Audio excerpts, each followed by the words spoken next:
weren't doing anything, you could just push the bushings out. Hey, what's going on, you guys? So welcome to another classic adventure. Me and Issa are over here just doing our classic thing. The Jeep is finally almost finished. Holy crap. I think we're actually going to see a Jeep first start on this channel. But anyways, we're over here with all of my suspension. I have my lower control arms from the rear, lower control arms from the front, and then I have my two HF spindles. We are going to do something kind of cool. So in this box, I have a bunch of parts that I have ordered and collected and been sitting on for a long time. All of the bushings for the lower control arms by Energy Suspension, polyurethane. I also have a set of bearings for the front spindles, and we also have some hubs. These hubs are not the small 28mm HF hubs. These are actually the bigger 32mm hubs that are used by the SIs and the DXs. So I don't know if you guys can immediately tell, but there's a very noticeable difference in the size of these splines. So this hub is going to accept the bigger 32mm axle that we should be running if we're going to be freaking boosted. We've been running the skinny little HF axles, the little toothpick axles, for some time now. We've been running those since, like, I think we went to San Francisco. That's all right, but now that we're going to be putting some power to the ground, and I don't know, I kind of want to do some burnouts, man. I don't want to be snapping axles, so doing this will basically convert the HF spindles to SI spindles, and we will be able to run a standard 32mm axle, and we'll have just a lot more strength down there. Okay, so if you guys have never done wheel bearings on your Civics before, or your Integra, it's pretty easy. Start off by pushing the hub out. That's this thing right here. The hub is actually going to break the bearing apart, and it's going to come out this way. Then you're going to have a snap ring there. We're going to remove that snap ring, and then we'll be able to remove the bearing. These are the OEM 33-year-old CRX HF arms. And yeah, guys, we weren't having very good luck getting these bushings out. So we're already running out of daylight. So to actually get things done, we're going to move on to doing the spindles. I'm going to press the hub out right now. Shouldn't have any trouble doing the spindles. I've done many spindles before, but these arms are always hard. And these bushings are pretty much fused in there. They are not coming out. So we're gonna get back to that. Just keep pressing.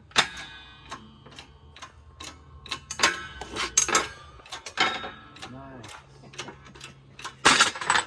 Okay, for anyone who's never done spindles, press out your hub. This is your old hub. If you're reusing this, then you need to cut off that bearing race. Step 2, we have that C-clip right there. We need to take that C-clip out. Oh, I'm in there. Oh, nice. I'm in there.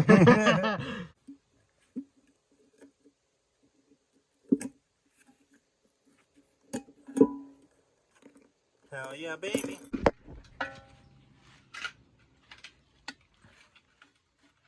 Okay guys, so at this point, you have to remove the heat shield because it's going to get in your way when you try to press in your new bearing.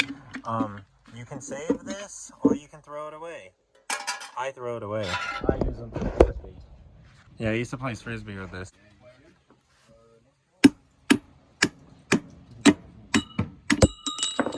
Hell yeah, baby.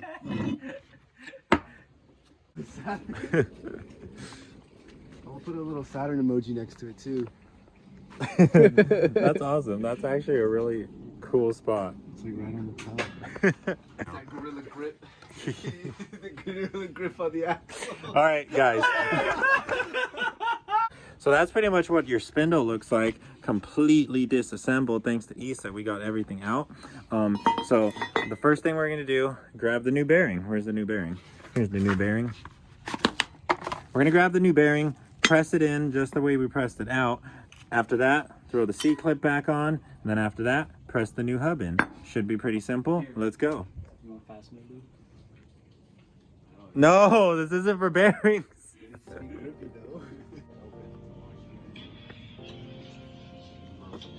His ankles, bro. He's running up to the net. So we got the fresh bearing into the spindle. Should have freaking painted it with that cool Eastman paint, but it's all good. We do it the way we do it, man. So we got the fresh bearing in there. You have to press it down until it like recesses into that lip, that's actually where the C-clip is going to be sitting into. So once we get the C-clip in there, we'll be good to press the spindle on. And then at that point, guys, or the hub, and at that point, guys, we're pretty much done. Oh my goddamn hand! Oh my! Nice.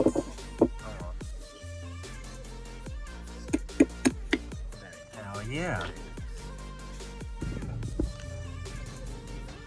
So that's pretty much what you want it to look like. And now we're gonna get our new hub and we're just gonna press that in there. At this point, guys, if you want to be running your stupid dust shield, you need to reinstall it now, okay? If you don't reinstall it now, you ain't running your stupid dust shield. Got her all lubed up with some red multi-purpose grease. Probably not the best thing to be using, but it's what we're using.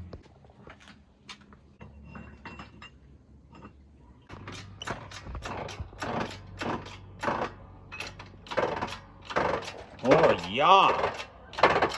That's why you gotta lube her up.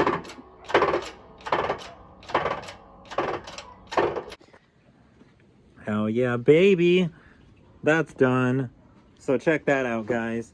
That is how you go from small spline to big spline axles. Check that out. For all of our HF owners who want to go B series, this is also something you can do instead of replacing your spindles. And the last thing we're going to do is install our ball joints. I don't know if some people use presses to do this. I just take a big hammer. Where's the big hammer? Big hammer right there. I just take the big hammer and I try to get the boot in there because the boot is going to be a little fatter than the actual cup. So just make sure the boot doesn't rip and then give her a couple of good smacks. Your new ball joint should have came with a new C-clip, and this one also comes with a grease fitting. Is that a grease fitting? That's either a grease fitting or it's a block off for the grease fitting. Hell yeah. Alright, I probably should have had Isa record it, but I just took this sledgehammer and I just beat this ball joint into the cup. So now you can see we have that little bit of a ridge. That is for our C-clip. Let's get our C-clip on. This was much nicer when the boot was all fucked up. He just immediately shreds my boot.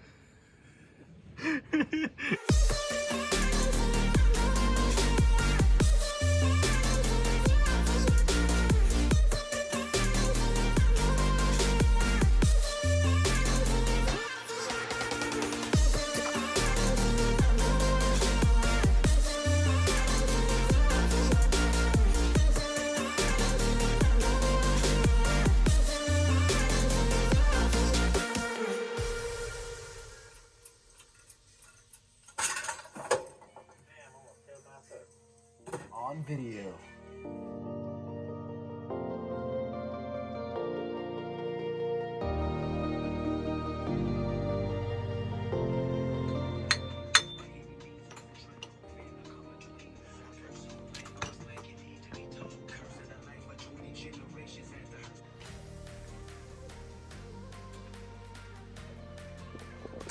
What's going on, you guys? So it's the next day. I just got back from Isa's. We pressed out our HF hubs. So as you guys can see, these are our original CRX HF spindles, but instead of having the small spline hubs, they now have the SI hubs to accept the large spline axles. Boom, check that out. And as you can see, this is an axle that uses a half shaft. Here's the other cup. It broke, but it's complete.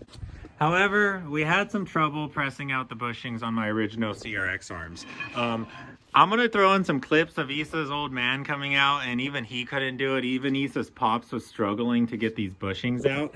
At one point, this lower control arm was kind of bending, and this bushing just refused to come out, guys. Like, these things are like pretty much fused to the metal. I'm not sure why. I'm really not sure why.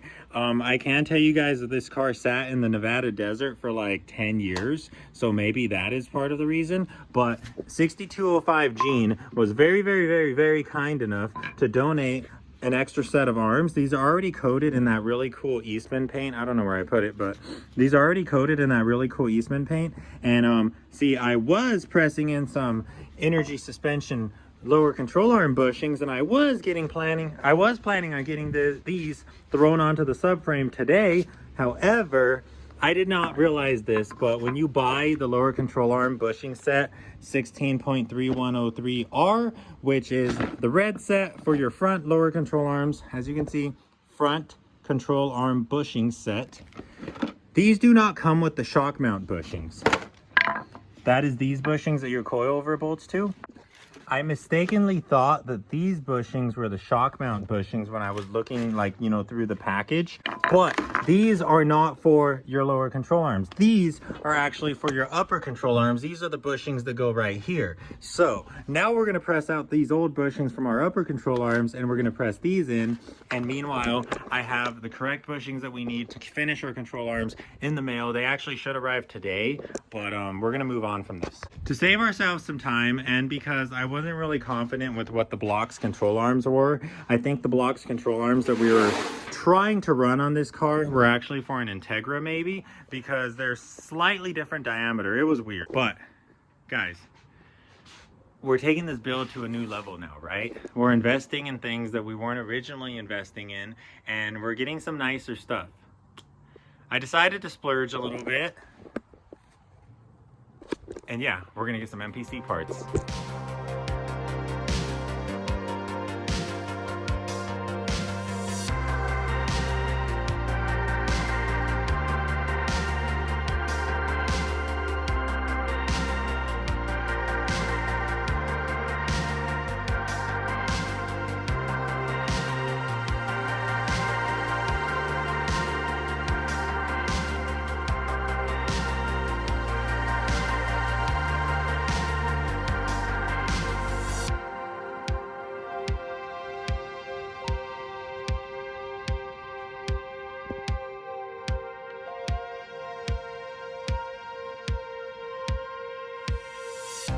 Okay guys, so we are not sponsored by MPC in any way. Let me just say that. I bought these with my own money. I did use Lazy Man's discount code, so definitely use Lazy Man's discount code if you are gonna buy MPC parts.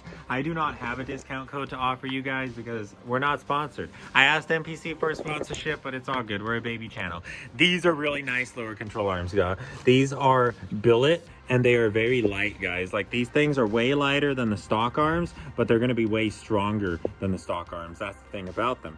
And they're just nice. Like, look at this. This is gorgeous. I also got the 100 proof hardware. I guess I accidentally had that box checked off because I didn't know I got the 100 proof hardware. So we got the 100 proof hardware. So that's pretty freaking cool. That's a nice touch. And then on top of those going in the rear, I also went and ordered some new brakes for the rear. These are the brake rotors, or at least they should be the brake rotors. I haven't opened them yet. Let's check it out. Let's check it out. It's closed. Ooh. Hell yeah. Okay, these are the brake rotors for the rear, and then I also got some brake pads. These brake pads were the only brake pads available in red, and you guys know I like red stuff. So check this out. This is pretty cool too. Boom, they got a little red coating on them. I know that's not gonna last longer than like 5 miles, but still, it's cool. So we're gonna get all of this stuff thrown on. I was also staring at the lower control arm, or I mean the trailing arm, and like, dude, come on. How do we not paint this freaking thing? We're gonna put new brakes, we're gonna put new control arms. Damn it. Let's pull it off.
dude, that's so gnarly.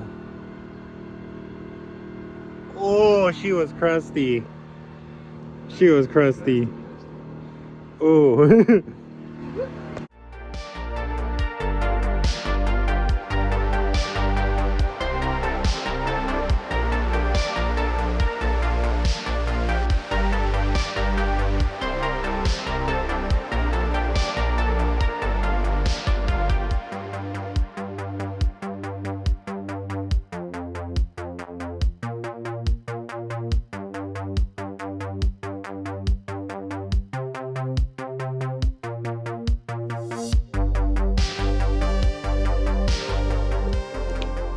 Hey guys, what's going on? So it is the next day. Last night we got our trailing arms coated with Billet. This is stainless steel in a can. It is a cool polyurethane paint. I think you can still call it a paint that 6205 Gene recommended me. Basically, I've just been trying out different stuff. I didn't want to use the EF'n paint on the rear trailing arms because it's really pretty paint, guys. Like, it's really, really shiny. And these aren't really anything that anyone's really going to be seeing with our wheels on and everything. But I did want them to look nice. And wow, dude, they look a lot nicer. A lot nicer.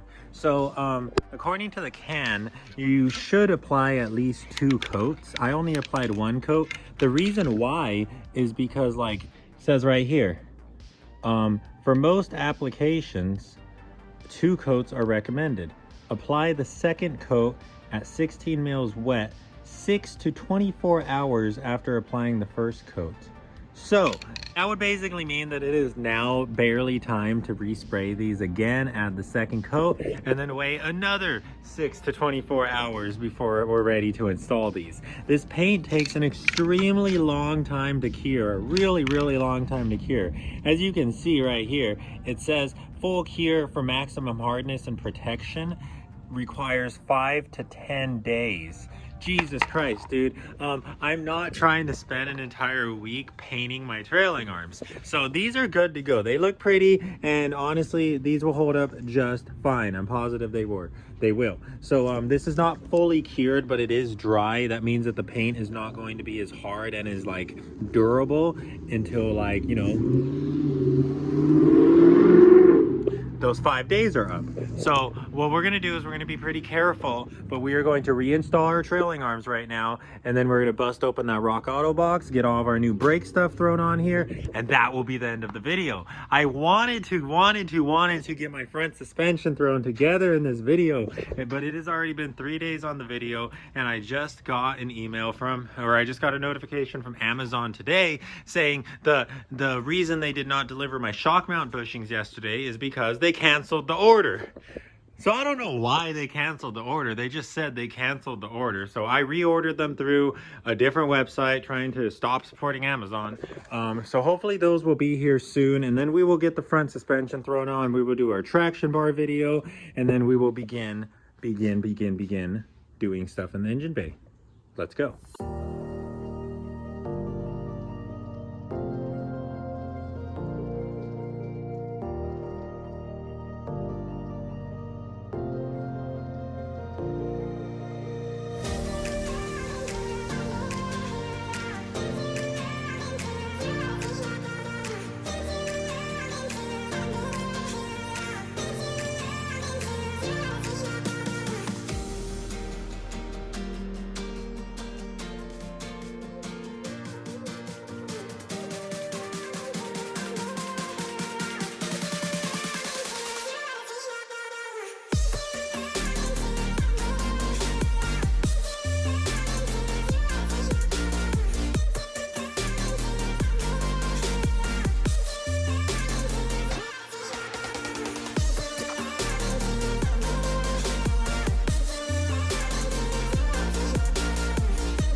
Okay guys, so that took a while, but I got the rear suspension finally all thrown together. I went inside and had dinner, and then I came back out here, finished things up, torqued everything down after preloading everything with the jack. And wow guys, it looks amazing down here. So we got the MPC lower control arms with this Works bar that we got from Louis. Ooh boy. So these Skunk 2 hardwares that we got from Derek are really nice, and with the color, we had to run them, right? Like we had to run them, but unfortunately they don't fit with our Works bar. Proof hardware does fit here, and then we're using the Skunk 2 hardware on the other side. So that looks really good. That looks so good. That's gonna look amazing. Final thing I'm gonna do is I'm gonna get my Rock Auto box and I'm gonna install my brakes. We got brake pads and brake rotors, so let's go. So I don't have any brake cleaner right now, so I'm using a little bit of lacquer thinner because that's the best alternative. But you're gonna want to go over the surface of your new rotors. There's a coating on them that you want to remove. Acetone usually works best. See? But after you wipe down both sides, you'll be good to install. Hell yeah, baby. One part of me always questions if I'm gonna regret this, but they're in. Okay, and then from here, I just take a big screwdriver because I don't have the proper tool, and it gets the job done. Counterclockwise, righty tighty, and the piston recesses into the caliper. Be careful because she's gonna pee a little bit of brake fluid. But yeah, guys, that's how I've always done it. Never needed the tool.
Okay guys, I'm gonna clean up the garage and pretty much wrap up the video. We're done here. It's already dark, it's getting cold in the garage, and I want to get back inside. So we got a lot of stuff done in this video. We got our front spindles prepped and ready to go. They're chilling right there in the passenger seat of the car. We're waiting on bushings. As soon as we get bushings, we can throw the front suspension together, and then we will be done with the front suspension. But in the meantime, we did all of our rear suspension. Our rear suspension is finished, guys. We are literally ready to throw some wheels on the back of this car, and she's pretty much ready to be a roller, guys. Like, the only reason we're gonna have to disassemble anything here again is to do our exhaust, running the pipe through here. It always helps to drop the lower control arm, but who knows, I can weld now, so maybe we won't even do it that way. Maybe we'll get creative. But anyways, you guys, we did a lot in this video. If you guys learned anything, if you're excited for everything that is to come, please like and subscribe right now. Update on the daily. So a lot of you guys have been following my quest for Vtec on Instagram. So this is my Vtec oil pressure switch. This is the one that came on the car. It pretty much looked like this, and then they kind of just had the connector shoved on it.